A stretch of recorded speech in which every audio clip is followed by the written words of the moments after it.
Good morning, folks. How's everybody? Doing well, I hope. Sound is good. Hopefully we don't have a repeat of last week's issue here.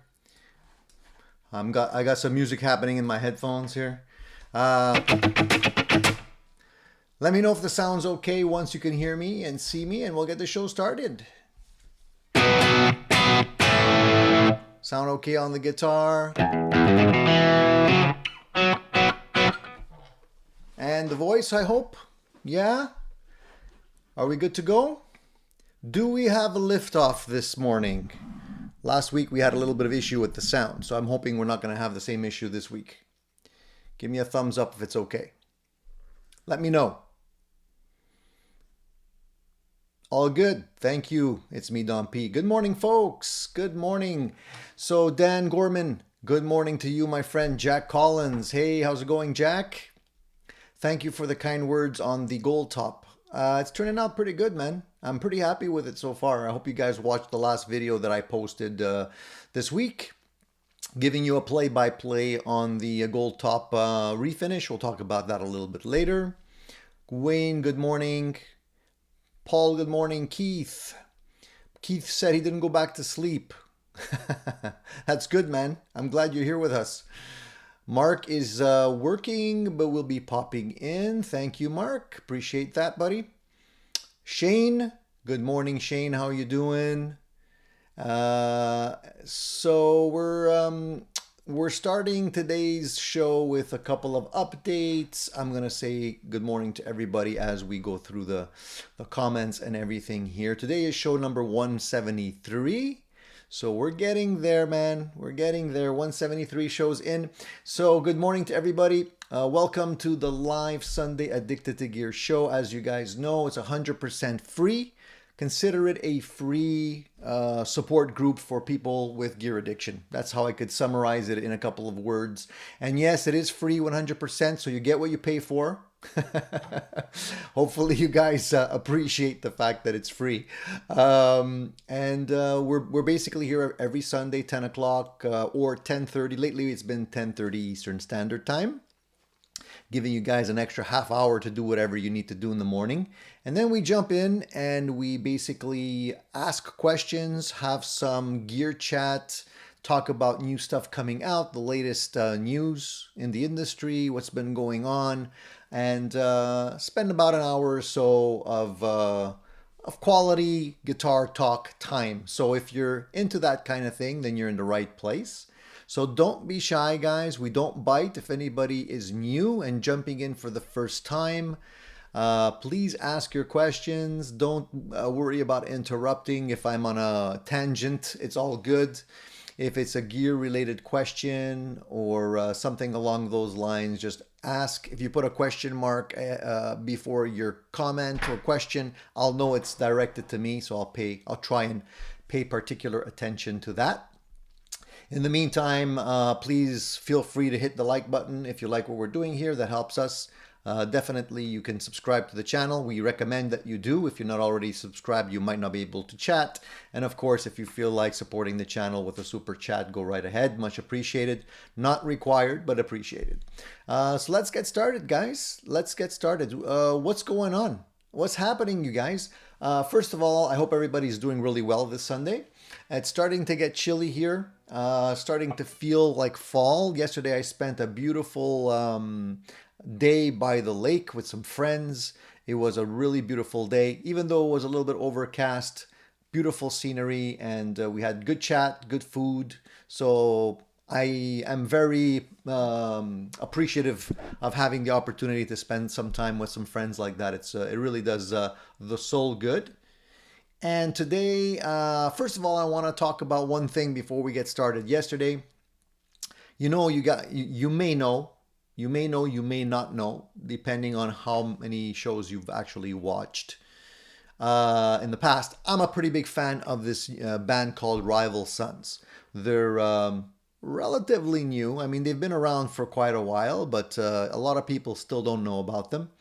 And a couple of shows back, I was talking about them and kind of complaining that they never come to Montreal.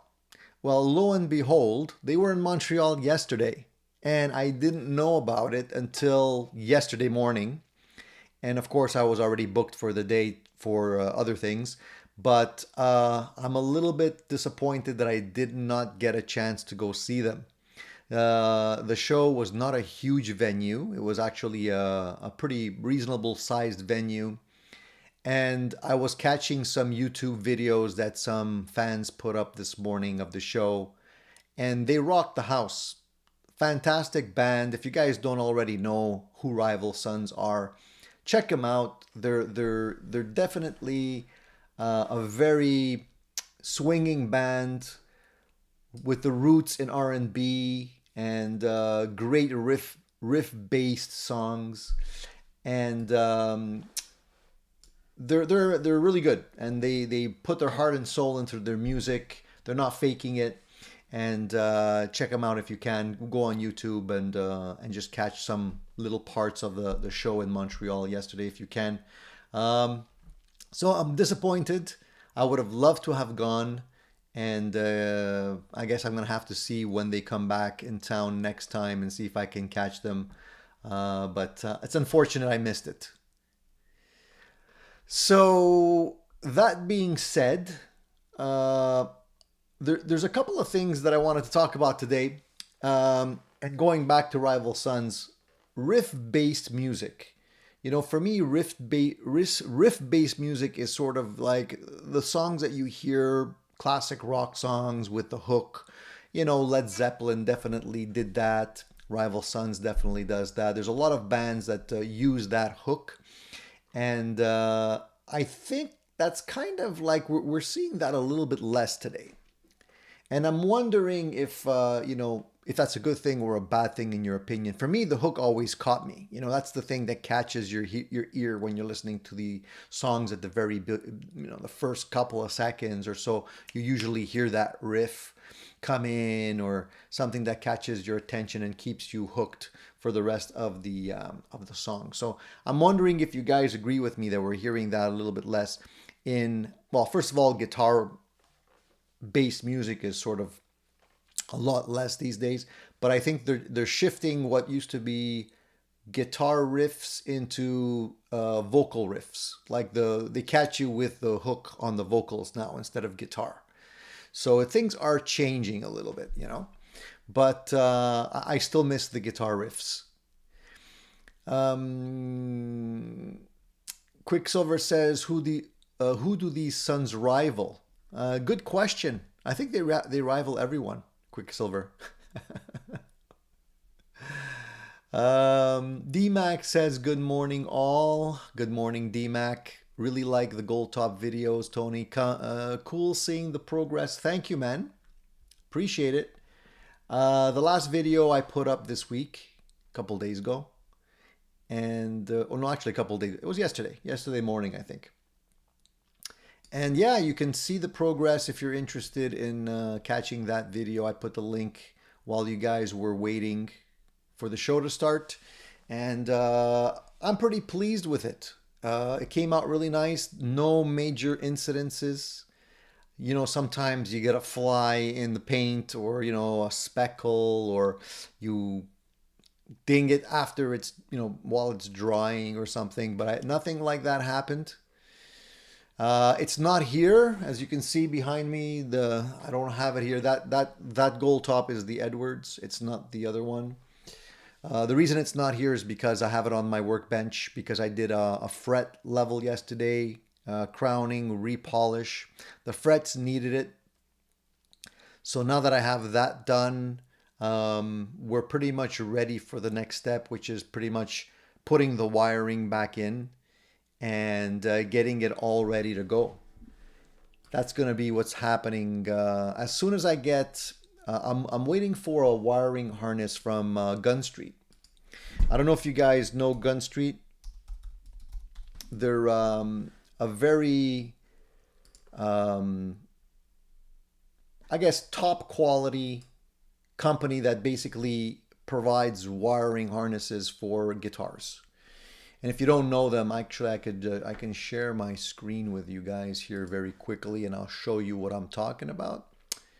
Let's see if I can do this here. There we go. Gun Street. See that? That's them. So basically they have wiring harnesses for all kinds of guitars. So if you don't want to put yours together on your own, which you can do, you know, getting individual parts, you can actually get them already done. So I went and got myself this one here. So it's a Gun Street Les Paul standard wiring harness, which is this one here. They're not cheap. It's $145, but the work is done for you. And it's basically 50s wiring that I went for. You have a choice. You can do 50s wiring. You can do blue modern wiring. You can do green volume bleed. And they give you the descriptions of what they all do. So I went with the 50s wiring. I like 50s wiring. You know, they explain here that it was found in the first generation of electric guitars, and it features a transparent sound as you roll off the volume at the cost of a steep volume taper and an on-off tone control that interacts a lot with your volume position. So that's what I ended up getting. I was considering going for the Jimmy Page wiring harness here, $249 though. And it's still you can still get it in a 50s wiring, blue wiring, green volume bleed. But the Jimmy Page wiring kit has a whole bunch of functionality in the tone and the volume with push-pull pots. And to be honest with you, I have something very similar in one of my other Les Pauls. I don't know, man. I felt like it's overkill. I want to keep it simple. So I ended up just forgetting that and just going with the classic 50s wiring. And so that's on its way. And as soon as I have that, I'm going to drop it into the to the guitar and wire it back up. I'm going to put back the Peg City pickups that are in the guitar now because I really like them. I think we have somebody from Peg City here today, if I'm not mistaken. I thought I saw... Did I see somebody from Peg City? Let me just scroll. I think so. Anyways,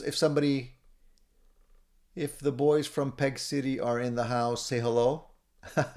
So anyways, their pickups are going back in. I think they sound great. No need to change those out. And that's it. I'm going to string it up, wire it up. I don't think I'll do anything else for the time being, and I'm just going to rock it and see how it sounds. So I really want to thank you guys, by the way, for the support on that gold top project, because I was doubting myself there for a little bit. And you guys came through when I asked your opinion. A lot of you guys said, hey, it looks good. A few of them were like indifferent, you know, not necessarily into the gold top thing, which is fine. Not everybody likes gold top guitars. But the people that responded regarding my question on the color said that it looked good. So that made me feel a whole lot better. Vox says, sand, and more sanding. Great job, Tony, and I refinish bowling balls as a side gig. You refinish bowling balls, huh?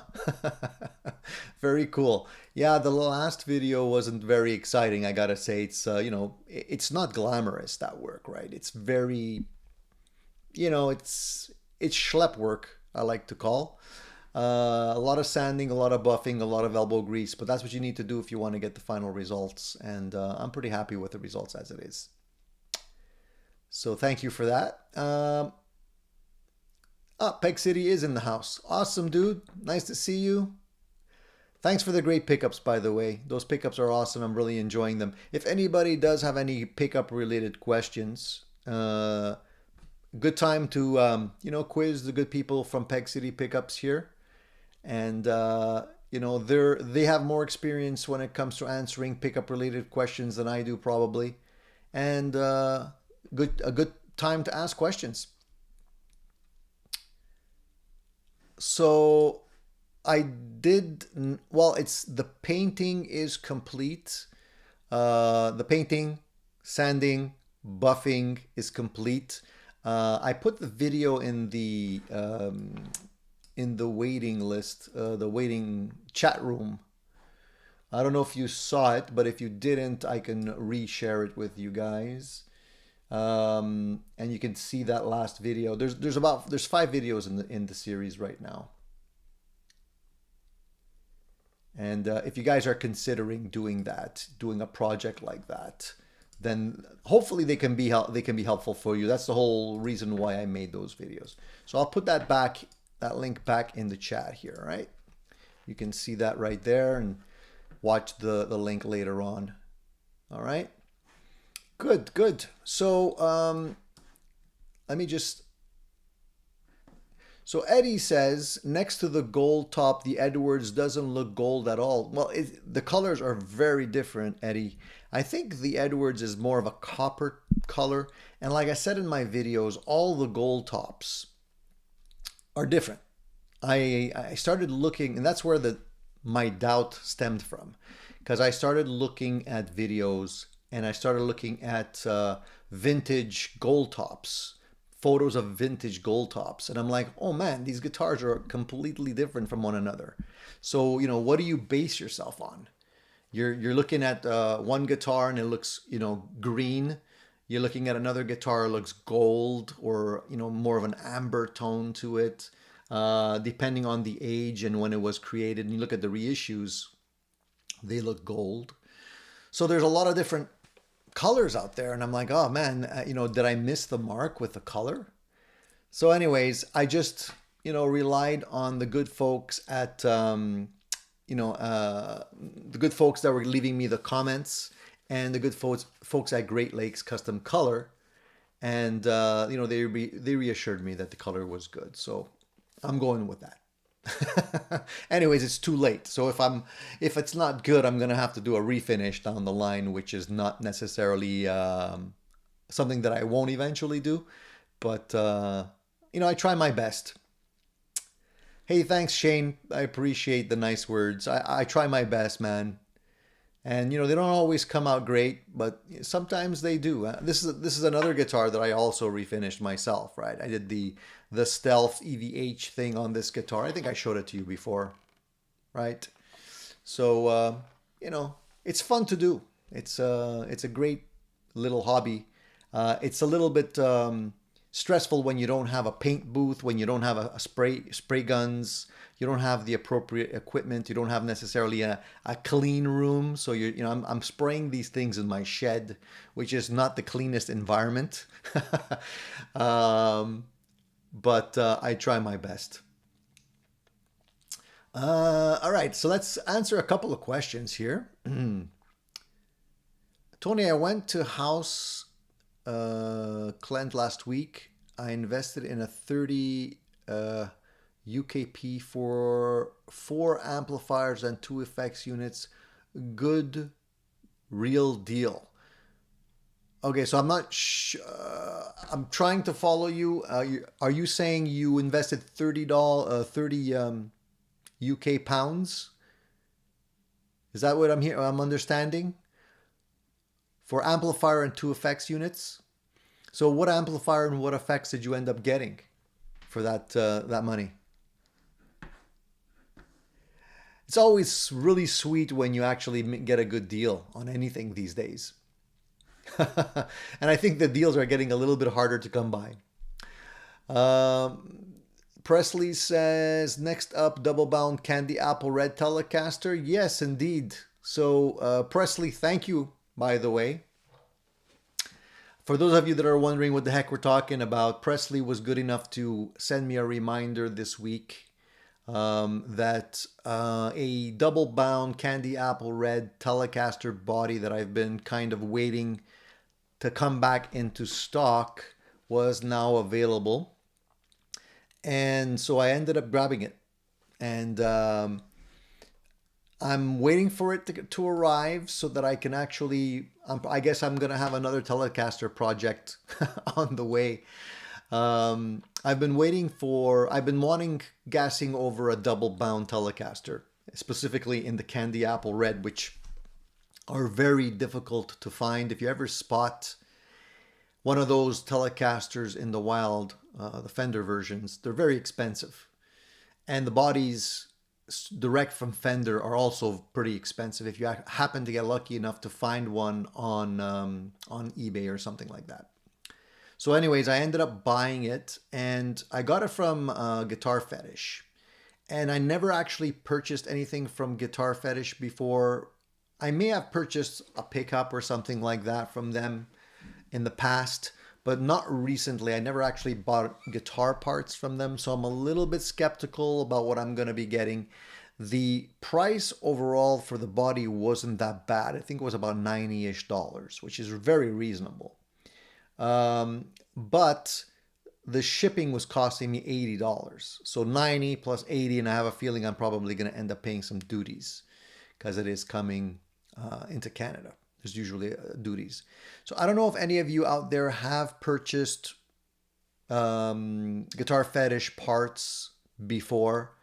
Perhaps you guys could let me know what kind of quality you got from there. I'll actually pull up the actual page here.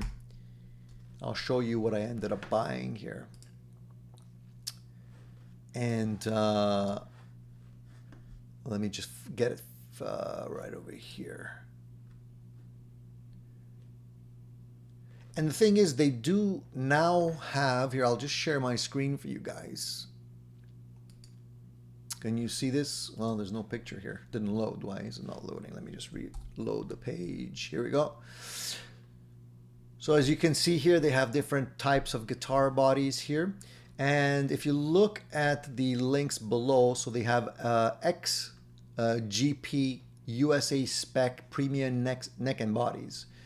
And then they have the relic version, and then they have the import specs. So if you go to the USA spec version, and then you go into necks and bodies, not the relic ones, you go into the Telecaster ones here. I don't know if they're still in stock. Let me see here.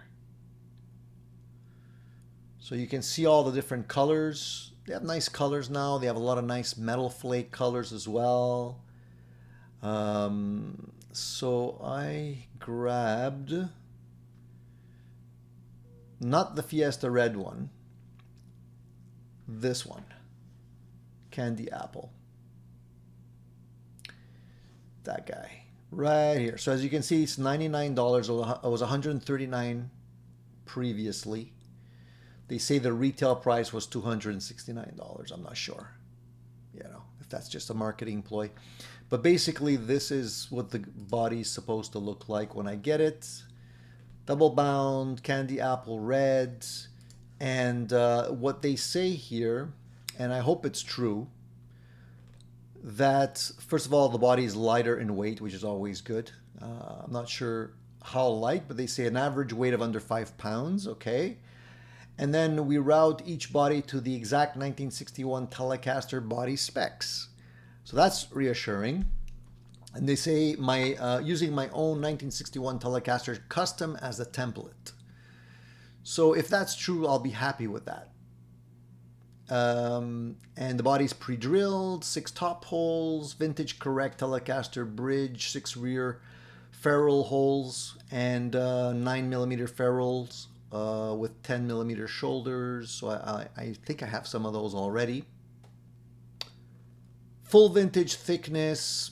They don't mention what the wood is though.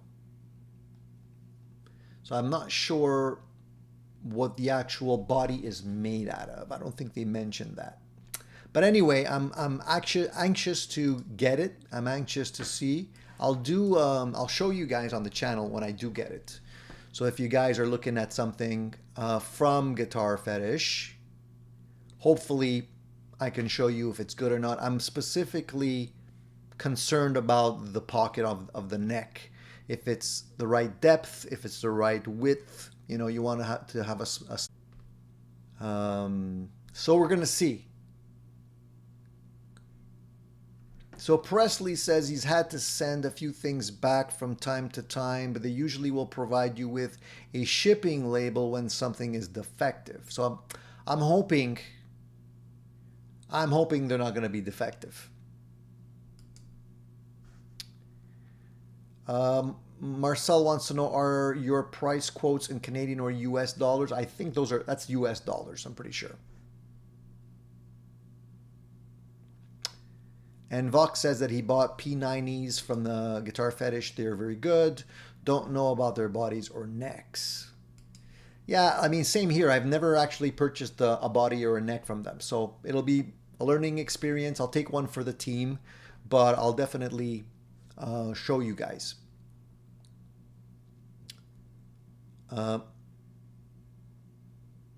Mark says that's what I got. Mark? What do you mean that's what you got? You got one of those too?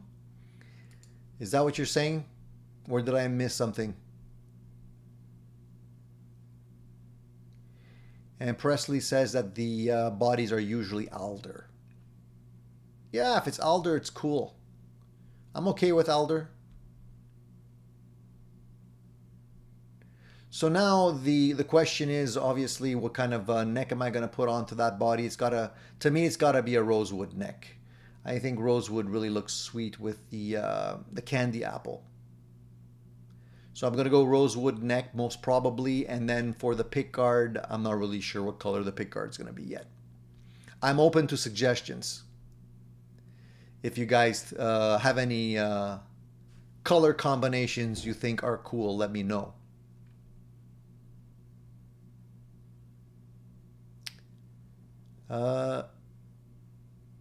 Vox says, I'd like a Paisley Telecaster, but I'm cheap and don't want to spend Fender money.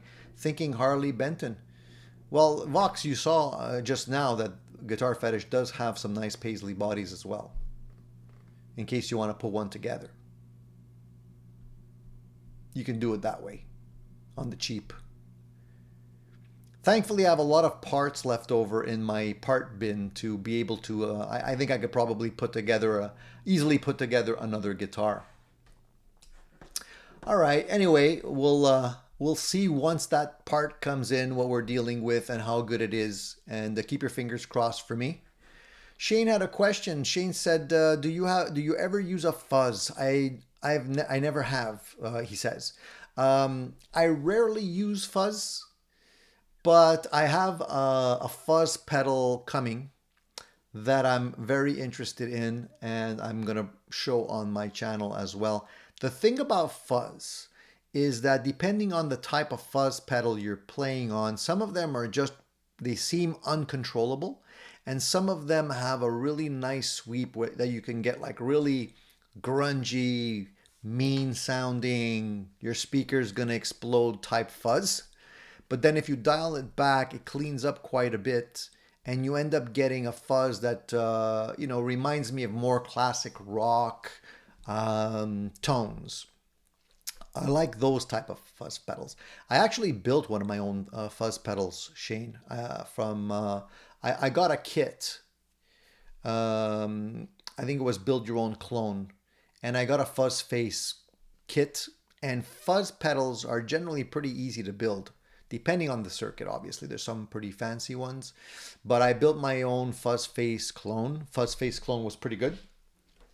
And I also built another one, which was a Dark Side of the Moon fuzz, they call it. Which was a little bit more involved, but it sounds really good. It was basically, from my understanding, a clone of the Lunar Landing from Screddy, which I actually had. Not cheap. It's not a cheap pedal, but it's actually a good one. I think they're still making them. Let me see here. I think they're still making them. Anyways, yeah, here it is. So this is the one I actually had originally. I'll share my screen. Oops, here we go. So the lunar module, right? They had the lunar module. Now I think they also had the mini one, the deluxe one. So I had this one. As you can see, it's $246 plus shipping. And if you order, you got to put a deposit. Sounds amazing though. Really good quality pedal. And basically it's a silicone fuzz pedal. And sounds really good. You know, Led Zeppelin. Think that type of thing. But you can also get some nice Pink Floyd tones out of it as well. Anyways, after I built my clone, I sold this one because, and by the way, that's $274 US. So Canadian is even more expensive. when I built my clone, it sounded like just as good.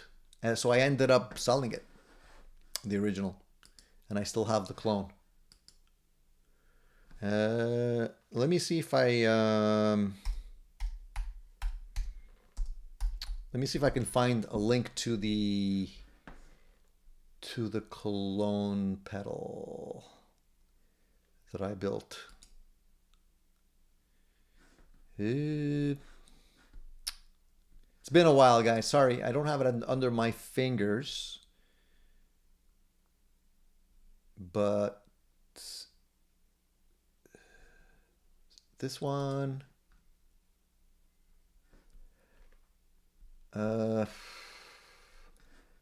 sorry, I don't know where I forget where I got it from. I think it was build your own clone.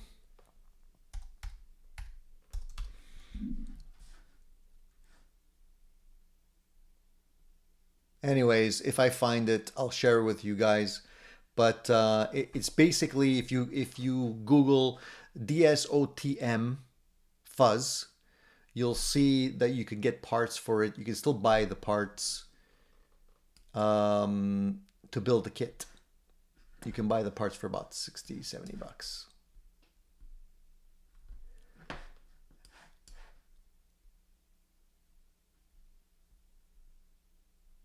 All right, so let me jump back into the chat here. There's a couple of questions here that I'm missing, so let me just scroll back a little bit and I'll get to the questions here. All right, so Vox says Alder Nova. Yeah, probably. Yeah, that's probably the species of alder.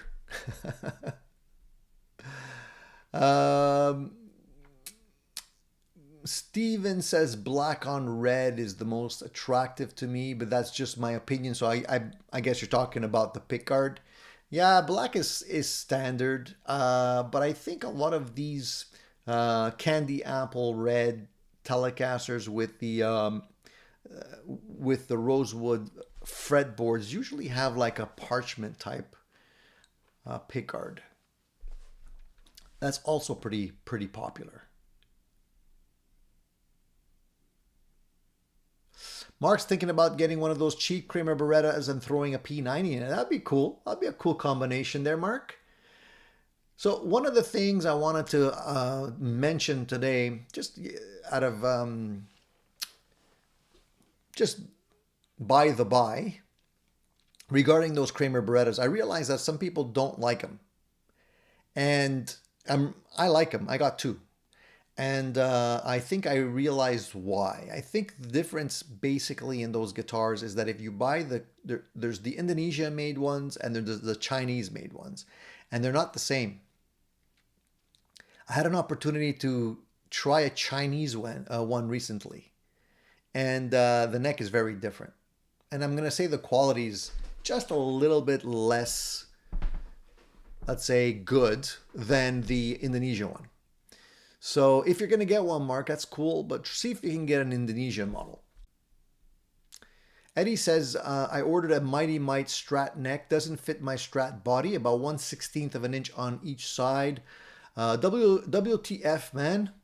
So is it the neck that doesn't fit the body, or is the body pocket too small? I mean, 1/16 is not a lot, but it's definitely enough not to make it fit. What I usually do if it doesn't fit and it's only about 1/16 of an inch off, I'll just use a sanding block inside the neck pocket. And I'll just, get the neck pocket just a little bit wider, on each side and squeeze it in.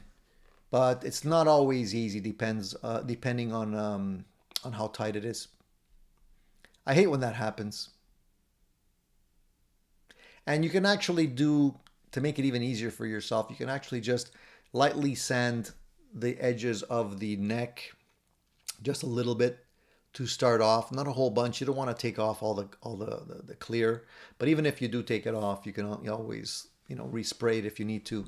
A little bit on the neck, a little bit in the neck pocket, then you have a really tight fit, but you don't want to squeeze it in if it's not going in, because you're going to end up cracking the paint in the neck joint. You know, you're going to get a crack here, and that sucks. A lot of guitars have those cracks, unfortunately. So Davis wants to know if you had around $1,000 to $1,200 for a Telecaster style and had to buy off the rack, what would you buy?